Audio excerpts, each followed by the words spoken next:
దావీదు జీవితంలో అన్నదమ్ములు నమ్మాడు, స్నేహితులు నమ్మాడు, బంధువులు నమ్మాడు, అందరు నమ్మాడు. ఎప్పుడు రాలే దావీదుతోటే, ఎవరు లేరు. ఒక మంచి స్నేహితుడు దేవుడు ఏర్పరిచిన ఆ యోనాతాను తప్ప. ఆ యోనాతాను కూడా దావీదు కొరకు చనిపోయాడు, అతను కూడా ముందుగానే మరణించాడు. కానీ అతను దావీదుతో ఏం చేసుకుంటా నిబంధన. యేసు ప్రభు మనకు ఒక మంచి స్నేహితుడండి, నిజమైన స్నేహితుడు.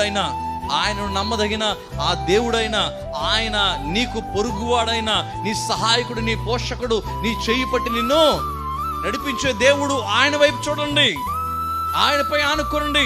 దేవుడు వాక్యం చెప్తున్నాను కదా, ఈరోజు నేను అన్నాను కదా అని మీరు మంచోళ్ళు కాదన్నారు మా పాస్టర్ గారు, నువ్వు మంచోడు కాదన్నారు మా పాస్టర్ గారు అని చెప్పి మీరు అందరిని దూషించారు. నేను దూషించి మనం అంటలా, జాగ్రత్త అంటున్నా. ఏమంటున్నా నేను? జాగ్రత్త.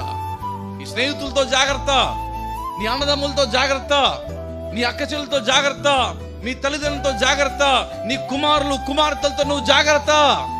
వాళ్ళందరి కాదు చూసేది, నేను చూసే దేవుడు ఉన్నాడు, నా ప్రభు అయిన యేసయ్య. ఆయన్ని ఆదుకుంటాడు, ఆయనని బలపరుస్తాడు, ఆయన్ని చేయబట్టి నడిపిస్తాడు. లోకమంతా మోసం చేయొచ్చు, నా యేసయ్య ఒక్కసారి నమ్ముతా నిన్ను ఎప్పుడు మోసం తృణీకరించడండి.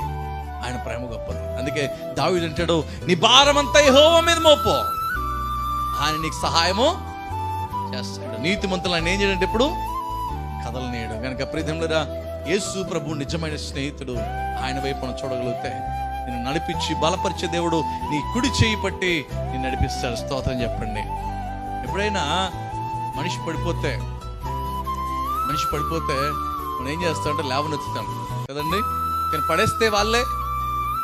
యోసేపుకి 12 మంది అన్నదమ్ములు, 11 మంది అన్నదమ్ములు. యోసేపు అన్నదమ్ములకి ఏమైపోయాడు?